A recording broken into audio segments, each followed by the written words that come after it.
Buenas tardes. Como expresaba la profesora, primero quería pedirle disculpas en nombre del jefe colectivo de entrenadores de voleibol al haber cambios en la programación. Incluso teníamos pensado hacer en estos 10 minutos una lectura comentada de parte del proyecto y una demostración práctica de los planes de ejercicio. Pero bueno, ellos nos pidieron estuvieron allá afuera esperando, pero bueno, hubo que hacer estos cambios. Y bueno, de todas maneras lo importante es que se ven la idea de este trabajo, que es un proyecto doctoral, como decía la profesora, que estamos realizando de conjunto y con el apoyo siempre del Instituto de Medicina y Deporte y de la Dirección de Ciencia y Técnica del INDER en la Universidad de A Coruña, en la Facultad Internacional, donde hay varios proyectos internacionales que llegan ahí a través de la Red Iberoamericana de Deportes, IberoRed, a través de un proceso selectivo que se hace todos los años y sobre todo durante la época de pandemia, que se puso muy vigente o muy de moda precisamente la realización de cursos y diplomados online. Este tema tiene que ver con la rehabilitación y su vinculación y relación que tiene con el control médico en el entrenamiento deportivo. Yo recuerdo profesores cuando empezaba la especialidad de medicina y deporte que me decían, si hay pocas lesiones en el deporte es porque hay un buen control médico de entrenamiento deportivo. Yo diría viceversa también, si hay una buena prevención de lesiones también hay un buen control médico en el entrenamiento deportivo. Y una cosa importante de la rehabilitación que se ha tocado aquí es la realización por fase. Y otra cosa importante de la rehabilitación, que ahorita quería hablar, pero bueno, en función del tiempo no lo teníamos, es el tratamiento de la esfera afectiva dentro de la rehabilitación de cada uno de los atletas. La esfera cognitiva, como mismo vimos ayer en una conferencia muy importante que se dio en la sala adyacente, el eje cognitivo-motor durante los procesos de entrenamiento deportivo. Pero si la esfera afectiva, ese lóbulo frontal, está afectado por X motivos, realmente va a ser muy poco lo que podemos lograr dentro del proceso de rehabilitación. Por tanto, es muy importante la motivación del atleta, sus estados anímicos, el nivel de respuesta ante las diferentes situaciones, porque realmente una lesión es un estrés dentro para el propio atleta. Aquí en esta diapositiva realmente lo que hacemos es una representación de la cantidad de estudios que se han hecho en los últimos 10 años en relación con la tendinopatía rotuliana, pasando desde la conceptualización de que una cosa es tendinitis y una cosa es tendinopatía. Observen eso. Estamos hablando de que cuando utilizamos motores de búsqueda en revistas solo de primer nivel, revistas de alto impacto, pueden aparecer más de 20.000 publicaciones en los últimos 10 años. Las barras azul y naranja corresponden con los países de Estados Unidos y China. Tienen entre ellos más del 50% de las publicaciones de revistas en primer impacto. Nosotros para la realización, revisión bibliográfica y el estudio experimental, o el primer estudio de campo que se hizo, utilizamos la base de datos Scopus, Rigars, de diferentes bases de datos, utilizando para la búsqueda de las palabras clave el método MERGE, y también utilizamos inteligencia artificial. No voy a hablar de eso porque creo ayer se habló, pero ya es una herramienta muy útil, incluso con APK a nivel de celular, en aplicaciones de Android y iPhone, que permiten buscar ensayos clínicos, estudios de metaanálisis, utilizando también la inteligencia artificial, y de esa forma pues llegar a cuál de todos estos estudios son realmente los más significativos y los más útiles para la investigación. Bueno, de ese centenar de estudios estuvimos casi 3 meses de conjunto con los profesores allá en la universidad y se seleccionaron 8 estudios entre los cuales están los estudios de metaanálisis, pues los estudios de revisión EMA como estudios de referente en nuestra investigación.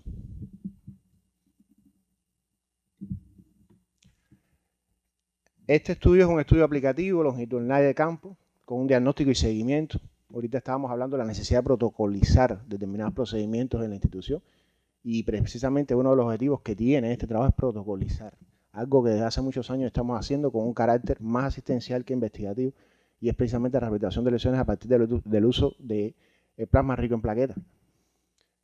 Y eso es necesario hacerlo, es necesario normarlo, aun cuando en la generalidad siempre va a haber alguna especificidad y alguna cosa muy particular en cada uno de los atletas. Entonces, en este estudio, teníamos varias interrogantes cuando comenzamos el trabajo, y es que en nuestra institución se han hecho y se han publicado trabajos referentes al tema, se han dado salida a través de tesis de maestría, de residencia y demás, del uso del PRP, del uso de los ejercicios excéntricos y el uso o empleo de varios de los medios físicos más convencionales que hemos tenido, pasando desde el láser, ultrasonido, la onda de choque y demás. Pero realmente a veces estas investigaciones, a nuestro criterio, tienen muchos sesgos, tienen muchas variables que realmente no se logran limpiar durante el proceso de realización del estudio. ¿Cuántos atletas de nosotros, antes de llegar a nosotros precisamente, y valga la redundancia, ya han tomado algún antiinflamatorio? ¿Cuántos ese antiinflamatorio puede influir en la prostaglandina, el trombolsano o en los procesos propios de la inflamación, que son procesos en sí de reparación?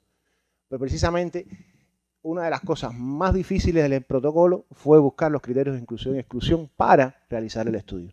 Entonces decidimos coger o seleccionar aquellos atletas de deporte de salto, fundamentalmente voleibol, que es donde estábamos trabajando, que eran refractarios al tratamiento. Es decir, que por concepto es aquella tendinopatía rotuliana en la que después de 6 meses de haber realizado todas estas terapias, aún el atleta sigue con dolor, que es la manifestación clínica fundamental, además de la impotencia funcional y la no realización de las actividades físicas motoras propias de esos deportes. El diseño es un TR-test utilizando la prueba de test para 2 muestras relacionadas, prueba de garantía de normalidad de Shapiro-Wilk, y en caso de no cumplirse la normalidad, bueno, las pruebas no paramétricas de Wilcoxon y de los signos. Es realmente difícil a la hora de implementar un modelo, de hacer una validación de algo cuando se hacen en muestras pequeñas en nuestras selecciones nacionales. Por lo tanto, esto es una cosa que también constituye un reto para nuestra investigación, que se estima para un universo de 92 atletas y de ellos una muestra que podría ser de 12 como muestra significativa, teniendo en cuenta la población atlética de deporte de salto de los 34 deportes que incluyen el alto rendimiento en nuestro país. Aquí, bueno, hacer referencia a lo que consideramos los estudios que son paradigmas dentro de la tendinopatía rotuliana, de todos esos que hemos ahí referenciado de forma cuantitativa. Los primeros estudios de Liang del 2005, donde nos decía, bueno, 1/3 de los atletas diagnosticados no pudieron regresar al deporte durante al menos 6 meses, siendo los deportes de baloncesto o voleibol los de mayor incidencia. Coincide, los deportes de salto. Pero no solo eso, también podemos hablar del levantamiento de pesas, de las carreras, porque al final la carrera no es más que una secuencia de saltos. ¿Okay? El dolor y la función reducida es casi de 3 años y que a los 15 de seguimiento el 53%, es decir, más de la mitad de los sujetos abandonaron su carrera deportiva. Y esto es un estudio de metaanálisis de Abbott, publicado en 2021. Es decir, estamos viendo que ya los atletas cuando llegan a una fase crónica de la entidad y no resuelven, la mitad de ellos abandonan o tienen que cesar su actividad deportiva. Nosotros no estamos exentos de esto. Realmente no voy a adelantar resultados porque muchos son preliminares, pero sí en un momento determinado cuando nos tocó o estuvimos trabajando o nos insertamos a trabajar en el voleibol, esta era la entidad nosológica más frecuente en el voleibolista cubano. Ya no lo es hoy. Ya no es la tendinopatía rotuliana la causa por la cual el voleibolista cubano, al menos en el sexo masculino, requiere o necesita de nuestros cuidados. Se ha trasladado eso hacia otras áreas, como puede ser, por ejemplo, el hombro, el codo. Cuando hablamos de lesiones de sobreuso, esta no es la más frecuente. Ahora, en este momento, en los últimos 2 años.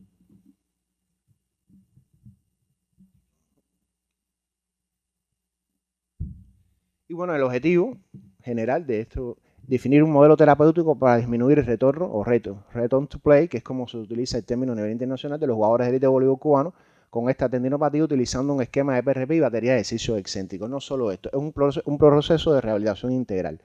Lo que bueno, ahora acá, en esta sesión, pues presentamos solo un resumen de todo un proyecto doctoral. Otro de los retos a la hora de con la confección fue precisamente qué utilizar para el diagnóstico, cómo hacer la evaluación, cómo hacer el test, el retest. Esto es lo más complicado que hay. Después la aplicación es un poco menos trabajosa. Lo primero es cuáles son de las tantas maniobras que existen, la maniobra para el diagnóstico de la tendinopatía rotuliana. Bueno, en esos mismos estudios que hacemos referencia al inicio coinciden en que es el test de Morgan, precisamente dentro de todos los que conocemos. Y cómo evaluar en este caso el dolor. Nosotros desde que comenzamos alrededor de hace 20 años en estos estudios en medicina deportiva hemos utilizado mucho la escala de Blasina, ¿no?, para el dolor. Permite sobre todo la evaluación, el seguimiento y control de las tendinopatías, también las lesiones ligamentosas. Sin embargo, en el mundo las escalas evaluativas más utilizadas son la BSAP-P y la Bison Analog Pain Scale, que es la EVA, escala de evaluación funcional. ¿Y el por qué? Porque precisamente estas 2 escalas no solo se centran al cuadro clínico en sí, al dolor antes o durante, después de la actividad, sino que también tienen que ver con la parte funcional o el movimiento. Decidimos entonces, por consenso, utilizar el Numerical Pain Rating Scale como la escala evaluativa de evaluación subjetiva del dolor, que es una de las herramientas que utilizamos desde la consulta inicial de diagnóstico, la evaluación y la reevaluación. La batería de ejercicio no es más que una transferencia tecnológica a partir del segundo consenso internacional que tuvo por sede en Barcelona en el 2012. Es una batería que tiene 4 pilares de ejercicios fundamentales excéntricos con cargas progresivas e inclinaciones. Aquí en esta batería, si bien no son los únicos, sí son los más importantes los que aparecen reflejados. Esto no quiere decir que debemos hacer el ejercicio isométrico, ni algún que otro ejercicio de cadena cinemática cerrada. Pero estamos hablando de que son los excéntricos, no solo los fundamentales para el tratamiento rehabilitador, sino también para la prevención. Ya esto, hace 2 años se incorporó incluso como parte del calentamiento de la Selección Nacional de Voleibol y ha sido, indudablemente, y es conocido las ventajas y las bondades que tiene. Les puedo adelantar, ahorita la hablaba cualitativamente, pero cuantitativamente, en los últimos 6 años hemos tenido 2 atletas con tendinopatía rotuliana y refractaria a tratamiento y que no ha resuelto una tendinopatía un solo atleta, con unas calcificaciones importantes en ambas rodillas, que incluso ha llevado múltiples terapias, pero aún con el protocolo que nosotros estamos proponiendo, el atleta logró reintegrarse después de 12 meses prácticamente de rehabilitación fuera del país, porque la hizo incluso fuera, con todos los medios tecnológicos habidos, y bueno, las últimas 2, fue convocado a los últimos 2 eventos y ya juega nuevamente en su posición de regular como central de la selección nacional. E introducimos como otro elemento de la parte fisiológica precisamente la evaluación por los test isokinéticos. ¿Por qué? Porque ya teníamos ecográficamente un seguimiento desde el punto de vista clínico, una evaluación subjetiva del dolor utilizando la escala BISAP, pero nos hacía falta todavía desde el punto de vista morfofuncional un elemento y la utilización del country en este caso con las bondades y facilidades de este equipamiento que se dispone o de la cual nuestro país puede disponer para evaluación isokinética de la actividad. Decir que el country, este es específicamente de fabricación alemana, si bien se ha usado, su intención fue usarlo inicialmente en la rehabilitación, también se puede usar en el entrenamiento deportivo y en la prevención terciaria de lesiones. Aquí vemos, por ejemplo, un caso. A la izquierda se han señalado a la flecha una imagen de un tendón rotuliano, antes, durante y después, pero lo que quiero es, porque en función de tiempo no vamos a tener posibilidad de abundar sobre el tema, que ustedes vean una gráfica de lo que sucede. Observen en la primera gráfica de aquí, esto es en la consulta diagnóstico de uno de los atletas que ya con 6 meses de haberse diagnosticado la tendinopatía rotuliana había pasado por toda una batería de diagnóstico, de tratamiento. Yo pensé, las mediaduras que ofrece o se observan en un movimiento de flexo-extensión de 8 repeticiones en el Contrix. La relación debería ser 2:1 entre extensores y flexores, que es la que se ve aquí en los colores rojo y azul. Eso corresponde a los movimientos de extensión y flexión. Obsérvese que es más homogéneo. Digamos, si vamos a ver casi un trazado electrocardiográfico como que se ve más armónico. Esto ocurre con la aplicación de ese protocolo y ocurre entre la semana 8 y la 10. Y no entre la 10 y la 12, que es generalmente lo que plantean los estudios de metaanálisis, que debe ocurrir la mejoría clínica y el alta clínica deportiva de los atletas. Es decir, que estamos pensando, a partir de los primeros resultados obtenidos, que podemos no solo entregar con mayor calidad de vida o calidad desde el punto de vista deportivo a un atleta a la práctica deportiva, sino que estamos reduciendo de 2 a 4 semanas su reincorporación a la actividad deportiva con la utilización de este plan o de esta batería de ejercicio complementado, por supuesto, con los estudios ecográficos y con los estudios isokinéticos. Era el tercero. Sí, en este caso, sí, aunque le explican en otras ocasiones, un doctorado de movilidad que se conciben de 1 a 4 años, en dependencia de las características, pertenece al programa de movilidad, motricidad y desarrollo de la universidad. Ya estamos en el 3er año. A diferencia de los doctorados que se realizan en Cuba, donde se hacen exámenes de mínimo, allá se les llaman estudios formativos o exámenes formativos, que son, es decir, de idioma, incluso hasta de 2 idiomas, pero los más difíciles no son esos, sino precisamente los que tienen que ver con el tema de las tecnologías. Y es donde hemos tenido que estudiar muchísimo.